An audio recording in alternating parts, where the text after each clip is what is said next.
इस वक्त मैं ग्रेटर नोएडा के यथार्थ हॉस्पिटल में मौजूद हूँ, जहाँ पर पेशेंट्स को क्या ट्रीटमेंट्स मिलते हैं और किस चीज़ में यथार्थ हॉस्पिटल बेस्ट है, किस ट्रीटमेंट में यथार्थ हॉस्पिटल बेस्ट है। हम लोग तमाम डॉक्टर से बातचीत करेंगे, साथ ही में हॉस्पिटल के ओनर यथार्थ त्यागी से भी बातचीत करेंगे, जिनके नाम पर ही हॉस्पिटल का नाम रखा गया है। तो चलिए मेरे साथ हम लोग चलते हैं सीधा अंदर और आपको कौन कौन सी सर्जरीज यहाँ पर टेक्निकल, अब क्योंकि डिजिटल का ज़माना है और नई चीज़ें आने वाली हैं और नई चीज़ें लगातार आ भी रही हैं, ऐसे कौन से ट्रीटमेंट्स हैं, कौन से इक्विपमेंट्स हैं जो यहाँ पर अवेलेबल हैं पेशेंट्स के लिए, तमाम विजुअल्स भी आपको दिखाएंगे। तो चलिए मेरे साथ। यथार्थ हॉस्पिटल के न्यूरोसर्जन डॉक्टर सुमित गोयल इस वक्त मेरे साथ मौजूद हैं। सर, स्वागत है आपका। नमस्कार, थैंक यू। बहुत बेसिक से हम लोग शुरुआत करते हैं।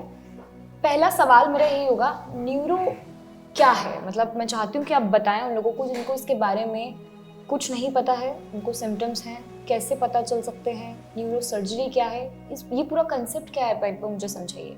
सो बेसिकली न्यूरो सर्जरी में हम डील करते हैं उन बीमारियों से जो कि ब्रेन या स्पाइनल कॉर्ड से संबंधित बीमारियां होती हैं। इसमें अलग अलग तरह की बीमारियां आती हैं, जिसमें कि brain haemorrhage, brain tumour, brain का इन्फेक्शन जैसे टीबी आदि। इसके अलावा इसमें स्पाइन से संबंधित बीमारियां जैसे स्पाइन की चोट लगना, स्लिप डिस्क हो जाना, स्पाइन का ट्यूमर या इस तरह की तकलीफ़ें इसमें आती हैं। न्यूरो सर्जरी ऑब्वियसली एक पुरानी ब्रांच है, बट ये एक ऐसी स्कोप ब्रांच है जहाँ पे रोज़ नए एडवांसमेंट्स हो रहे हैं। And I am happy to say at Yatharth hospital हम लोग we are quite up to date. आज की डेट में हमारे पास वो सब तकनीकी सुविधाएं, एबिलिटीज़ एंड कैपेबिलिटीज़ हैं जिसके जिन चीज़ों को लेके हम लोग आज सोचते थे कि विदेश में ये सब अवेलेबल हैं, बट आज वो सारा ट्रीटमेंट हिंदुस्तान में, और यदि मैं स्पेसिफिकली बात करूँ तो हम यथार्थ हॉस्पिटल में ये सब चीज़ें करने में सक्षम हैं। न्यूरो सर्जरी जैसा पहले हमारे मन में वो आता था कि एक ऑपरेशन होगा तो पूरा सर का ऑपरेशन होगा, सर में बड़ा चीरा लगेगा या स्पाइन में बड़ा चीरा लगेगा, उस तरह की चीज़ों में भी अब न्यूरो सर्जरी में काफ़ी एडवांसमेंट्स आ चुकी हैं। आज की डेट में बहुत सारे सर्जरीज ऐसी हैं जिसमें हम दूरबीन के द्वारा, नाक के रास्ते से या फिर बिना चीरा लगाए क्या बहुत छोटे से चीरे से स्पाइन की सर्जरीज होना, जिसे एंडोस्कोपिक स्पाइन सर्जरीज कहते हैं, वो सब कर सकते हैं। ठीक है, आपने जैसे कि अभी न्यूरो सर्जरी के बारे में हमें बताया, ये बताइए सर, यथार्थ हॉस्पिटल में ऐसी क्या क्या स्पेशलाइजेशंस हैं अबाउट न्यूरो सर्जरीज? एक पेशेंट को जब वो आता है अपना पूरा ट्रीटमेंट करवाने, उसको क्या क्या सुविधाएं दी जाती हैं उस वक्त? सो यथार्थ हॉस्पिटल में हमने न्यूरो सर्जरी जो डिपार्टमेंट है वो एक बहुत ही कोहेसिव डिपार्टमेंट के रूप में डेवलप किया है। हमारा प्रयास ये है कि जो पेशेंट ऑलरेडी इतनी सब तकलीफ़ में है उन्हें एक पूरा संपूर्ण इलाज मिले। हम all spectrum of neurosurgical disease, जिस भी तरह की न्यूरोसर्जिकल बीमारी हो उसे इलाज प्रोवाइड करने में सक्षम है। उसके लिए हमारे पास डेडिकेटेड न्यूरोसर्जिकल ऑपरेशन थिएटर हैं जो कि लेटेस्ट मशीनों से, जैसे कि न्यूरो नेविगेशन, जिससे कि हम प्रिसाइजली ब्रेन के उस हिस्से में पहुंच सकते हैं जहां हमें पहुंचना है। न्यूरो नेविगेशन जैसी मशीनें, तकनीक, डिवाइसेस, हाई एंड माइक्रोस्कोप, क्यूजा जैसी कुछ मशीनें हैं जो हमारे पास अवेलेबल हैं, जिससे हम अच्छा ट्यूमर निकालने में और इस तरह की तकलीफ़ों में सक्षम होते हैं। डेडिकेटेड कैथ लैब जैसे कि हम सब जानते हैं हार्ट की एंजियोग्राफी होती है, शायद इसी तरह से हम लोग ब्रेन की एंजियोग्राफी करते हैं। ब्रेन की एंजियोग्राफी करके बहुत सारी तकलीफ़, जैसे ब्रेन हेमरेज है, पहले ब्रेन हेमरेज के लिए मैं पूरा सर खोल के ऑपरेशन करना पड़ता था, अब हम एंजियोग्राफी वाले माध्यम से ही ब्रेन के अंदर जाके उसके एन्यूरिज्म्स के अंदर छल्ले भर सकते हैं, कॉइल्स भर सकते हैं, जिससे कि ब्लीडिंग रुक जाए। जैसे ब्रेन हार्ट में स्टेंट डलते हैं, अब गर्दन में और ब्रेन में भी स्टेंट डलते हैं, और बहुत सारी बीमारियां जैसे स्ट्रोक है, उसमें हम तकनीकी एडवांसमेंट्स के कारण अब इलाज प्रोवाइड कर सकते हैं और उस पेशेंट को एक परमानेंट पैरालिसिस या परमानेंट डेफिसिट होने से बचा सकते हैं। यथार्थ हॉस्पिटल में जो हमने किया है वो एक और बहुत अच्छा काम है कि हमारे पास डेडिकेटेड न्यूरो आईसीयू है। इससे क्या होता है कि जो न्यूरो के पेशेंट्स हैं उन्हें बहुत स्पेशलाइज केयर की ज़रूरत है, तो उसमें हमारी एक पूरी टीम है neuro anaesthesia, neuro critical care की, जो 24 घंटे इन पेशेंट्स का आईसीयू में ध्यान रखती है, जिससे रिकवरी फास्ट होती है और आउटकम्स बेटर होते हैं। ओके सर, आप कब से इस हॉस्पिटल का हिस्सा है, बताइए। मुझे यथार्थ हॉस्पिटल अभी ज्वाइन किए हुए करीब 2-2.5 महीने हुए हैं। हाँ, सो आई एम बट जिस विजन के साथ यथार्थ हॉस्पिटल अभी बढ़ रहा है वो एक मेरे लिए भी एक मतलब it was very well opportunity with a vision, because जैसे मैंने आपको पहले बताया, जिस तरह से कोहेसिव डिपार्टमेंट और डेवलपमेंट की बात करी गई है, जिस तरह से न्यूरो आईसीयू, जिस तरह से सभी तरह के गैजेट्स और सभी तरह की तकनीकी चीज़ें अवेलेबल हैं आज, वो हमें it puts us at par with any of the hospital in the world. अगर किसी को अपनी सर्जरी करवानी है तो वो यथार्थ को ही क्यों चुने? यथार्थ को चुनने का कारण मेरे ख्याल से जो सबसे बड़ा होना चाहिए वो है विश्वास। ओके। सो किसी को भी कहीं पे कुछ भी इलाज या कोई भी काम करना है, वो उसमें सबसे बड़ा फैक्टर है faith. So at Yatharth hospital हमारी कोशिश ये है कि we try to be absolutely transparent with the patient को हर चीज़ के बारे में, चाहे वो उसमें उस प्रोसीजर में चाहे वो रिस्क क्या है, क्या बेनिफिट क्या है, वो क्लैरिटी से पता होना चाहिए। इलाज में बहुत ज़रूरी है ह्यूमन टच। वो मेरे ख्याल से आज की डेट में कुछ जगहों पे हम महसूस करते हैं कि शायद मिसिंग है। जब भी आप एक पेशेंट से मिलते हैं जो बहुत खुश नहीं है, उसका शायद एक कंप्लेंट बीमारी के अलावा होती है human touch. I think at Yatharth hospital what I have found is that human touch is not missing, that is very much there. आज भी हम पेशेंट संबंधित किसी भी परेशानी को लेकर यदि अपने मैनेजमेंट के पास भी जाते हैं तो उनका भी यही रिस्पॉन्स होता है कि आप इलाज की तरफ ध्यान दीजिए, बाकी सब चीज़ें हम देख लेंगे। और उसका सबसे बड़ा आई वुड से सबसे बड़ा जो एडवांटेज है वो ये है, स्पेशली न्यूरोसर्जरी में, कि हमारा इलाज लंबा चलता है। हमारे पेशेंट लंबे समय तक हमारे टच में रहते हैं। कभी कभी पेशेंट का हॉस्पिटलाइजेशन 1-1 महीने का हो जाता है। तो उस स्थिति में एक हॉस्पिटल जहाँ पे ह्यूमन फैक्टर को इग्नोर नहीं किया जा रहा है, वो बहुत ज़रूरी है। एंड आई थिंक यथार्थ is doing a great job in that respect. Thank you so much, sir, for giving us our valuable time. Thank you so much. Thank you. यथार्थ हॉस्पिटल के रोबोटिक जीआई सर्जन इस वक्त मेरे साथ मौजूद हैं doctor Neeraj Chaudhary. Sir, स्वागत है आपका। रोबोटिक सर्जरी उन लोगों के लिए बहुत नया वर्ड है जिन लोगों को इसके बारे में कुछ पता नहीं है। बेसिक से शुरुआत हम लोग करते हैं। सर, इसके बारे में मुझे जानकारी दीजिए। देखिए, रोबोटिक सर्जरी एक ऐसी सर्जरी है जो एक, मैं कहूँगा, एक एडवांसमेंट है, latest advancement in surgical field. जो भी सर्जरी है, मैं पेट से संबंधित सारे बिनाइन और कैंसर दोनों चीज़ों का इलाज करता हूँ। हर तरीके की सर्जरी हम डाइजेस्टिव सिस्टम से रिलेटेड हम करते हैं। इससे पहले जब तक रोबोटिक सर्जरी नहीं आई थी, उससे पहले हम सारा इलाज इसी चीज़ों का सर्जरीज हम लेप्रोस्कोपिक तरीके से करते थे। उससे भी पहले हम ओपन तरीके से करते थे। तो ये एक टेक्निकल एडवांसमेंट है। पहले ओपन होती थी, अब लेप्रोस्कोपी होती है, अब रोबोटिक सर्जरी होने लगी है। जो भी सर्जरी हम लेप्रोस्कोपी करते थे, वो सारी की सारी सर्जरीज अब रोबोटिक हो सकती है। रोबोटिक सर्जरी का एक बहुत ही इम्पॉर्टेंट फ़ायदा ये है कि पेशेंट बेनिफिट के लिए बनी है। Patient benefit in the sense कि इससे हम जब सर्जरी करते हैं तो सर्जरी में सबसे फ़ायदा ये होता है पेशेंट को कि इससे टिश्यू ट्रॉमा सबसे कम होता है। हैंडलिंग, टिश्यू हैंडलिंग बहुत ही अच्छी है। तो टिश्यू हैंडलिंग कम करते हैं तो ट्रॉमा कम होता है, ब्लीडिंग कम होता है, पेशेंट को पेन कम होता है, ऑपरेशन के बाद रिकवरी का बहुत कम हो जाता है। पेशेंट का हॉस्पिटल ड्यूरेशन, जो हॉस्पिटल में वो रहता है, वो सिग्निफिकेंटली कम हो जाता है। वो अपने काम पे बहुत जल्दी जा सकता है। इकोनॉमिक लॉस जो होता है आज पेशेंट को छुट्टी लेने से होता है आज की डेट में, वो भी कम हो जाता है। तो इससे आपको पूरे स्पेक्ट्रम में फ़ायदा होता है। यथार्थ को कोई क्यों चुने सिर्फ रोबोटिक सर्जरी के लिए? रोबोटिक सर्जरी के लिए तो यथार्थ को ग्रेटर नोएडा में कोई सिस्टम कहीं पे है नहीं, तो शायद और कोई ऑप्शन ही नहीं है उसके पास। There is no hospital which has robotic system in greater Noida. But robotic surgery क्यों चुने, ये इम्पोर्टेंट क्वेश्चन है। रोबोटिक सर्जरी चुनने से पेशेंट को बहुत फ़ायदा है, हर एंगल से फ़ायदा है। वो पेशेंट जल्दी घर पहुंच सकता है, उसको कम ब्लीडिंग होगी, उसका टिश्यू हैंडलिंग कम होगी, तो पोस्ट ऑफ रिकवरी पेन बहुत ही ड्रास्टिकली इम्प्रूव होता है। आपको 4 साल से ज़्यादा का टाइम यथार्थ के साथ हो गया है, क्या बदलाव आया सर पिछले 4 साल? इसमें हमने जैसे ये हॉस्पिटल जैसे जैसे एडवांसेस हर फील्ड में हो रहे हैं, उस हिसाब से ये हॉस्पिटल उस चीज़ को, टेक्नोलॉजी को अपने हॉस्पिटल में ला रहा है। हर फील्ड में आप देखेंगे, जैसे सुपर स्पेशलिटीज़ होती हैं ज़्यादातर, जिसमें एडवांसमेंट चाहिए होती है, टेक्नोलॉजी का बहुत रोल है। जैसे हमारी सर्जरी में बात करें तो रोबोटिक सर्जरी यहाँ पे ही है।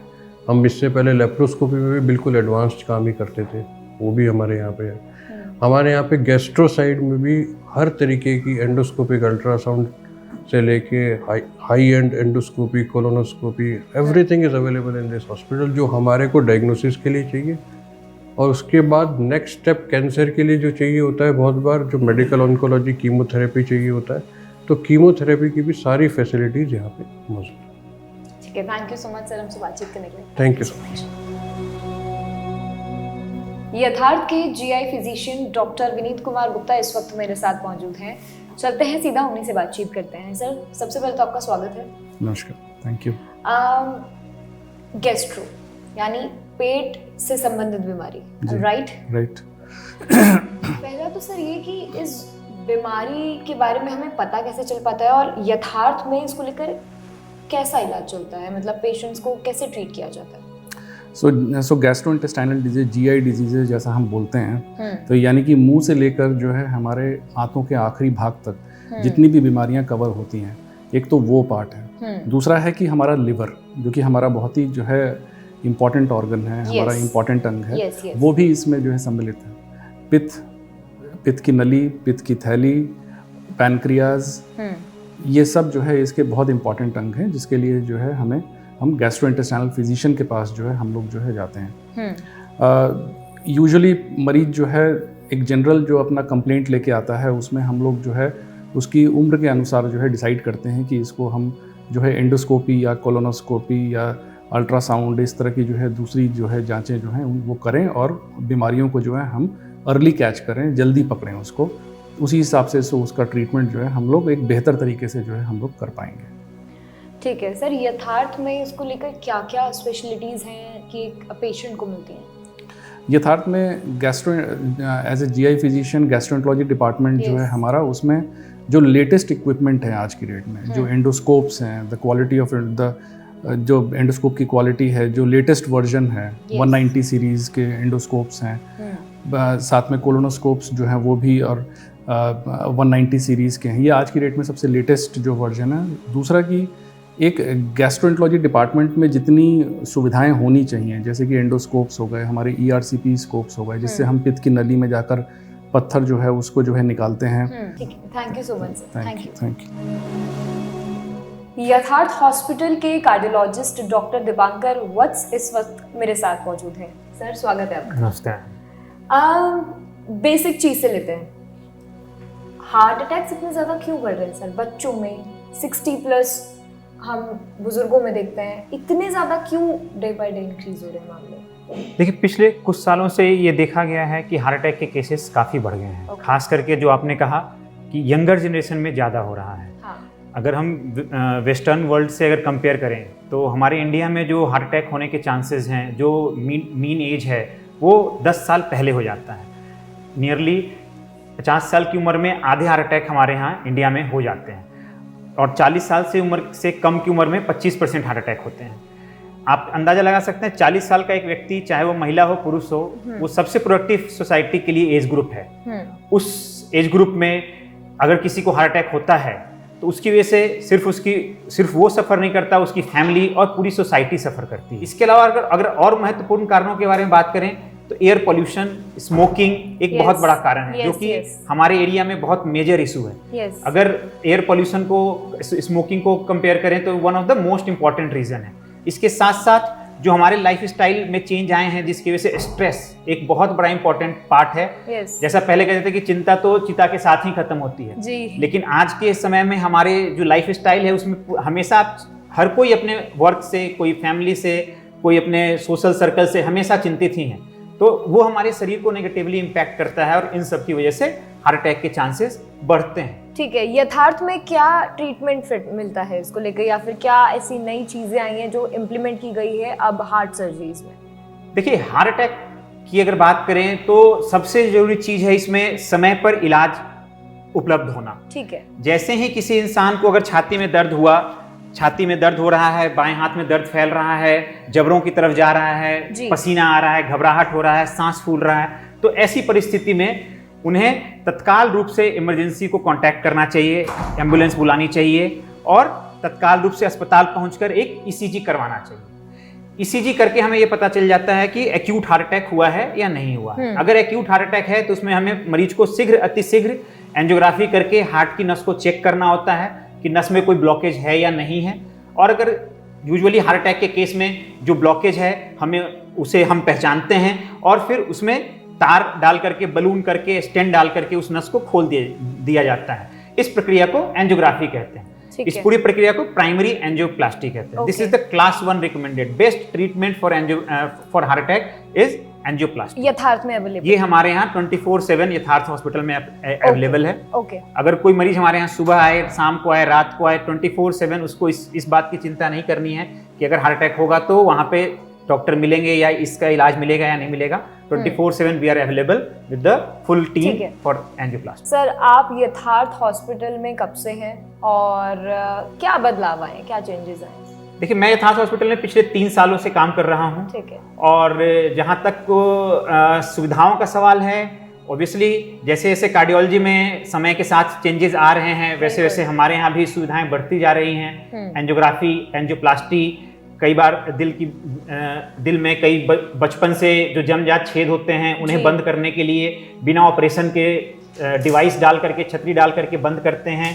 कई बार वॉल में सिकुड़न होती है, उसे बलून करके सिकुड़न को खोलते हैं ताकि सर्जरी को टाला जा सके। इसके अलावा कई बार दिल की नसों के अलावा हाथ पैर की नसों में ब्लॉकेज आ जाती है, उसे बलून करके, स्टेंट करके खोलते हैं। इसके अलावा इवन एंजियोग्राफी, एंजियोप्लास्टी के समय कैल्शियम अगर की मात्रा बहुत ज़्यादा हो तो ड्रिलिंग के थ्रू, जिसे रोटाएब्लेजन कहते हैं, या इंट्राकोरोनरी इमेजिंग, आर्टरी के अंदर से कैमरा डाल करके उसकी जो है इमेजिंग की जाती है और उसको पहचानने की उस बीमारी को पहचानने की कोशिश की जाती है। तो ये सारी सुविधाएं हमारे यहाँ विगत वर्षों में उपलब्ध हुई हैं और हम मरीजों को, जो हमारे यहाँ मरीज आ रहे हैं, उनको ये सेवाएं देने के लिए अपनी तरफ से पूरी कोशिश कर रहे हैं। सर, आपका ये 3 साल का एक्सपीरियंस कैसा था यथार्थ के साथ यहाँ पर? मैम, मेरा तो बहुत अच्छा एक्सपीरियंस है, right from junior staff to senior staff to doctors to management. सारी टीम जो है यहाँ पे एक ग्रुप की तरह काम करती है। अगर कोई पेशेंट आता है तो right from emergency, how to approach them, क्या प्रॉब्लम है, किस डिपार्टमेंट को देखना है, तो हर डिपार्टमेंट ईजिली अवेलेबल है। अगर कुछ क्वेरी है तो आप एक दूसरे के साथ इजी वे में कोऑर्डिनेट कर सकते हैं और मरीज को सबसे बेहतर से बेहतर इलाज देने के लिए कोशिश कर सकते हैं। ठीक है, thank you so much sir for giving us your valuable time. Thank you so much. Thank you.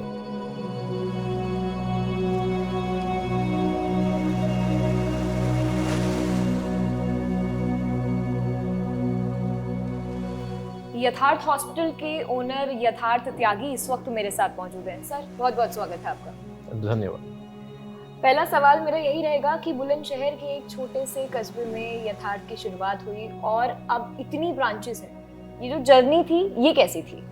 ये यथार्थ ग्रुप की जो जर्नी है, ये हम सबको पता है कि छोटे से एक गांव है शाना, कस्बा पड़ता है, बुलंदशहर से पास में है ये, तो वहाँ से एक छोटे से क्लिनिक से शुरू हुई।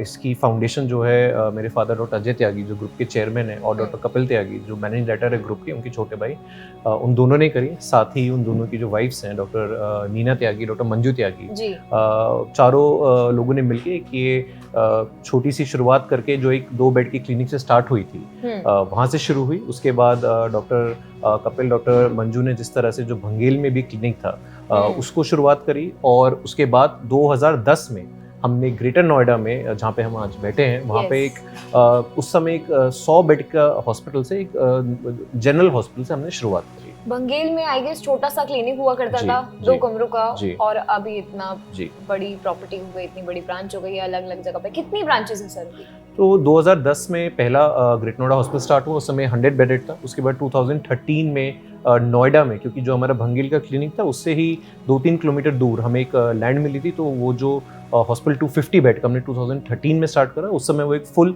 सुपर स्पेशलिटी हॉस्पिटल था। सुपर स्पेशलिटी हॉस्पिटल मतलब कि उसमें कार्डियक कैथ लैब हो गई, MRI हो गया, तो इस तरह के साथ ही साथ सारे सुपर स्पेशलिस्ट ट्रीटमेंट्स हमने वहाँ पे स्टार्ट करे। 2018 में जो हमारा ये ग्रेटर नोएडा का हॉस्पिटल है, जो कि शुरुआत में एक ओनली 100 बेड का हॉस्पिटल था, इसको हमने और एक्सपैंड करा। ग्रेटर नोएडा के लोगों की अपेक्षा थी कि यथार्थ ग्रुप और टर्शरी के सर्विसेज ग्रेटर नोएडा में प्रदान कर सके, और यहाँ पे इस एरिया की हमने first cath lab, cardiac cath lab हमने यहाँ पे लगाई। तो 2018 में ग्रेटर नोएडा का हमारा ये दूसरा हॉस्पिटल हुआ, क्योंकि फर्स्ट वाला एक्सपैंड हो गया। 2019 में हमने नोएडा एक्सटेंशन, जो कि टेक्निकली ग्रेटर नोएडा वेस्ट कहलाता है, वहाँ पे ग्रुप का सबसे बड़ा 450 बेडेड हॉस्पिटल स्टार्ट करा। 2022 में फिर हम दिल्ली एनसीआर से बाहर गए और मध्य प्रदेश में एक हॉस्पिटल जो कि ओरछा में आता है, उसको हमने एक्वायर करा, जो कि 11 एकड़ में बहुत खूबसूरत बड़ा हॉस्पिटल बना हुआ है, 305 बेडेड हॉस्पिटल। और रिसेंटली 2-3 महीने पहले हमने अपना 5th हॉस्पिटल हरियाणा में फरीदाबाद में स्टार्ट करा, जो कि 200 बेड का हॉस्पिटल है, सेक्टर 88 ग्रेटर फरीदाबाद के एरिया में पड़ता है। सो एज ऑफ टुडे यथार्थ ग्रुप के 5 हॉस्पिटल्स हैं, 1600 बेड हैं, और लगभग 700 के करीब डॉक्टर्स इस श्रृंखला में डेली अपनी सेवाएं प्रदान कर रहे हैं। Is there a branch of Yatharth in Uttarakhand? Uttarakhand एक बहुत ही स्पेशल पार्ट है यथार्थ ग्रुप के लिए। जैसे कि आपको पता है, जो मैनेजिंग डायरेक्टर हैं डॉक्टर कपिल त्यागी, उन्होंने काफ़ी समय उत्तराखंड में बिताया है। वहाँ पे छोटे छोटे जगह पे हमने स्वास्थ्य सेवाएं प्रदान करने के लिए स्वामी विवेकानंद हेल्थ सोसाइटी एक मिशन है, उसके ज़रिए हम वहाँ पे काफ़ी जगह हॉस्पिटल चला रहे हैं, और जिसमें यथार्थ के डॉक्टर्स, यथार्थ के स्टाफ और खुद हमारे मैनेजिंग डायरेक्टर्स वहाँ पे जाते हैं और हेल्थ सर्विसेज इंश्योर करते हैं। वहाँ पे हमने ऐसा भी सुना है कि वहाँ पे जितने भी पेशेंट्स हैं उनको मुफ्त इलाज दिया जाता है, उसके बारे में सर कुछ बताइए, कब से उनको मुफ्त इलाज मिल रहा है? क्योंकि ये बहुत बड़ी बात है कि वहाँ पे 4 धाम यात्रा, उत्तराखंड मेजरली 4 धाम यात्रा के लिए ज़्यादा जाना जाता है। 4 धाम यात्रा में हम लोग देखते हैं कि बहुत मेजर प्रॉब्लम्स आती हैं यात्रा के दौरान, तो मुफ्त इलाज ये बहुत बड़ी बात है उनके लिए जो अफोर्ड नहीं कर पाते हैं अच्छी सुविधाएं। देखिए, वहाँ पे ना ही जस्ट मुफ्त इलाज, बट वहाँ पे स्वास्थ्य सेवाएं मिलना सोच सकते हैं कि कितना डिफिकल्ट होता है। पहाड़ों पे अगर कोई एक आदमी को कार्डियक अरेस्ट भी आ जाए तो बहुत उसको ट्रैवल करना पड़ता है, और बहुत बार उसको सेवा नहीं मिल पाती, तो बहुत बार वहाँ पे जान बचाना भी मुश्किल हो जाता है। तो ऐसी जगह जाके इस सोसाइटी ने स्वास्थ्य सेवाएं प्रदान करी हैं। डेफिनेटली बहुत जो लोग वहाँ पे उनको फर्स्ट एड मिलता है, उसके बाद नीचे आते हैं पहाड़ों से, उनको प्रदान होती हैं सेवाएं। तो ये जो पूरा एरिया है वहाँ के, उसको काफ़ी बेनिफिट हुआ है। और साथ ही साथ यहाँ के जो भी डॉक्टर्स हैं, आप खुद सोचिए कि इस तरह के एनसीआर के डॉक्टर्स वहाँ पे जाके अपनी स्वास्थ्य सेवाएं दे रहे हैं, यथार्थ ग्रुप से भी जाते हैं, बाकी भी और एक पूरा सोसाइटी से जो लोग डॉक्टर्स जुड़े हुए हैं वो भी जाते हैं। तो बहुत गर्व की बात है ये कि यथार्थ ग्रुप इस एक बड़ी संस्था का पार्ट रहा, और इस तरह से ये हॉस्पिटल्स चले, और आज इतनी ज़्यादा संख्या में वहाँ पे लोगों को मुफ्त इलाज और उत्तम स्वास्थ्य सेवाएं मिल पा रही हैं। ये बहुत बड़ी बात। यथार्थ का भी आईपीओ प्लान आया था, हमने देखा, उसके बारे में सर मुझे जानकारी दीजिए। जी, देखिए, आईपीओ का मतलब होता है कि कोई भी जब कंपनी एक प्राइवेट कंपनी होती है और वो एक लिस्टेड कंपनी बनती है, कि जो इंडिया का जो शेयर मार्केट है, नेशनल स्टॉक एक्सचेंज और बॉम्बे स्टॉक एक्सचेंज में जब उसकी लिस्टिंग होती है, तो इनिशियल पब्लिक ऑफरिंग को आईपीओ कहा जाता है। और अगर हम देखें तो पूरे इंडिया में केवल 10-11 ही हॉस्पिटल चेन है जो कि शेयर मार्केट पे लिस्टेड है, और यथार्थ ग्रुप ने करके दिखाया। लास्ट ईयर अगस्त के आसपास हमारा आईपीओ आया था। और जो कि एक छोटे से, जैसे आपने बताया कि एक कस्बे से शुरू हुई थी जो स्टोरी, जो कि आज लगभग 2 लाख शेयर होल्डर्स हैं पूरे इंडिया में यथार्थ के, जिनके पास यथार्थ का शेयर है। तो उनकी एक्सपेक्टेशंस हैं कि किस तरह से हम और पूरे नॉर्थ इंडिया के रीजन में और एक्सपैंड कर सकेंगे, जो कि आज 5 हॉस्पिटलों की ये जो श्रृंखला है, इसको हम कैसे और बढ़ाएं। और कहीं ना कहीं उन्हें विश्वास है कि जिस तरह के डॉक्टर्स अभी तक यथार्थ ग्रुप में आए हैं, इसी तरह के डॉक्टर्स आगे चल के किस तरह से पूरे नॉर्थ इंडिया में और विशेष सेवाएं प्रदान कर सकते हैं। जैसे अभी हमारे डॉक्टर्स ने आपको बताया रोबोटिक सर्जरीज के बारे में, तो यही प्लान है कि इस तरह से और यथार्थ ग्रुप में क्या और एडवांसेस हो सकते हैं, जिसकी वजह से हमने ये आईपीओ का ये हमारा पार्ट रहा। और आगे चल के किस तरह से, जो कि हमने एक लोकल एरिया में राइज करके करा है, किसको और हम नॉर्थ इंडिया लेवल पे और पूरे इंडिया में आने वाले समय में प्रदान कैसे सर्विस कर सकेंगे, इसमें हमारा बहुत बड़ा जो योगदान रहेगा वो एक लिस्टेड कंपनी के बाद रहेगा। आप लगातार बता रहे हैं कि 5 ब्रांचेस हैं, अभी 5 हैं, फ्यूचर प्लान्स क्या हैं सर इसके? जी देखिए, जब आप एक लिस्टेड कंपनी हो जाते हैं तो जो जी। आपके फ्यूचर प्लान्स होते हैं ये बहुत कॉन्क्रीट होते हैं। Yes. पहले तो हम बात करते हैं कि ये हो सकता है वो हो सकता है, बट अगर अब कोई भी ऐसी बात करते हैं तो ये क्योंकि पूरे पब्लिक के नॉलेज में होती है, Yes, public yes. Share holders की जिम्मेदारी होती है। बिल्कुल। तो एक ही बड़ी जिम्मेदारी है हमारे पास कि अपने सारे शेयर होल्डर्स को जो अपने साथ जोड़ा है उन सबको आगे रखें। तो प्लान हमारे यही है, अगर हम अगले 3 से 4 साल की बात करें तो जो कि आज यथार्थ ग्रुप के 1600 बेड हैं, तो इसको हम डबल करने जा रहे हैं, यानी कि 3000 बेड के आसपास यथार्थ ग्रुप के बेड्स होंगे अगले 3 साल में। जिसके लिए जो अगर हम बात करें तो अलग अलग जगह, वो दिल्ली एनसीआर का एरिया हो गया, मध्य प्रदेश, उत्तर प्रदेश, हरियाणा, पंजाब, ऐसी जगह हमारी ऑलरेडी कुछ हॉस्पिटलों से बात चल रही है एक्विजिशन के लिए।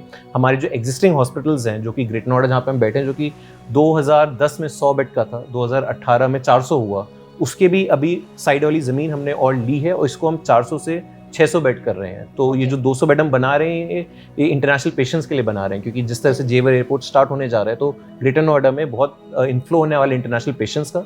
तो ऐसा हमें लगता है कि ये जो हमारा ग्रेटर नोएडा हॉस्पिटल है, जब ये 600 बेड का हो जाएगा तो इंटरनेशनल पेशेंट्स को, मेडिकल टूरिज्म जो ग्रेटर नोएडा में बढ़ने वाला है उसको और अच्छी तरह से हम केटर कर पाएंगे।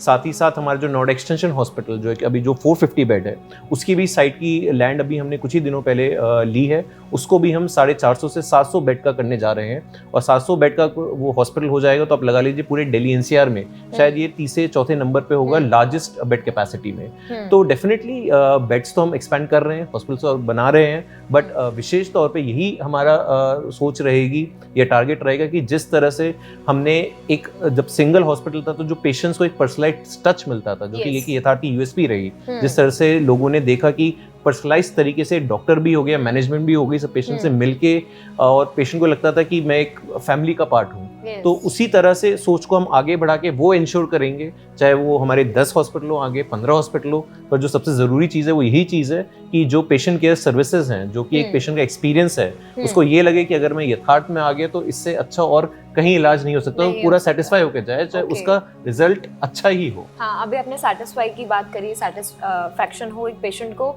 सर, रिस्पांस कैसा मिल रहा है आपको? लास्ट क्वेश्चन मेरा यही रहेगा कि रिस्पांस आपको कैसे मिल रहा है? आपका खुद का, आप देखते होंगे कि पेशेंट्स आते हैं और बहुत खुश होके जाते हैं, कोई कोई दुखी भी होता है, क्योंकि मतलब लाइफ इज अनप्रेडिक्टेबल, राइट? तो आपको कैसा रिस्पांस मिल रहा है? नहीं, बहुत अच्छा लगता है। जो पेशेंट्स हमसे सालों तक जुड़े हुए हैं, जिनके खुद के जनरेशंस, अब तो कहेंगे कि दादा से लेकर उनके 3rd जनरेशन तक, अब जो उनकी डिलीवरी न्यूबॉर्न्स भी होते हैं, पूरी फैमिली जुड़ जाती है। जब भी कोई एक पेशेंट किसी भी हॉस्पिटल में आता है तो कहीं ना कहीं उसकी पूरी फैमिली और एक्सटेंडेड फैमिली एक हॉस्पिटल का पार्ट हो जाते हैं। तो अच्छा लगता है देख के। और हम तो ग्रेटर नोएडा में उस समय से है जबकि यहाँ पे पहले लोग भी कम होते थे, जनता बहुत कम होती थी। आज तो हम देखें एक्सप्रेस वे पे इतना ट्रैफिक है, हमने वो भी समय देखा है जब एक्सप्रेस वे पे 4-5 गाड़ियाँ दिखती थी। तो ग्रेटर नोएडा और नोएडा दोनों शहर जिस तरह से ग्रो हुए हैं, और अब नोएडा एक्सटेंशन उस जर्नी में यथार्थ हॉस्पिटल, यथार्थ ग्रुप उस जर्नी का पार्ट रहा। हमारे यहाँ पे लोगों को जो उनको पहले दिल्ली जाना पड़ता था, बाहर जाना पड़ता था, वो सारी हेल्थ केयर सर्विसेज आज ग्रेटर नोएडा, नोएडा में है, और हम इस जर्नी का पार्ट रहे, इसको और आगे बढ़ाएंगे। तो हमें ऐसा ही लगता है कि हम जिन भी पेशेंट से जुड़े हैं और आगे जुड़ेंगे, एक 1-to-1 टच रहेगा, और हम किसी के साथ जुड़ते हैं पेशेंट्स के साथ तो फॉर लाइफ हमेशा जुड़ते हैं। Thank you so much sir for giving us your valuable time. Thank you so much.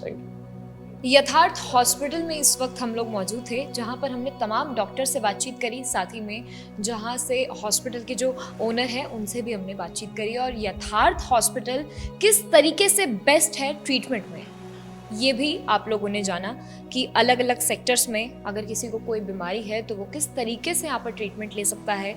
इन तमाम मुद्दों पे हम लोगों ने बातचीत करने की कोशिश करी, और हम आगे भी ऐसी ही वीडियोस आपके लिए लेकर आते रहेंगे, सो दैट कि आपको क्लियर हो जाए कि आपको अगर कोई बीमारी है तो आप किस हॉस्पिटल में जाएं और किस तरीके का ट्रीटमेंट आपको कहीं मिल सकता है। फिलहाल के लिए बस इतना ही।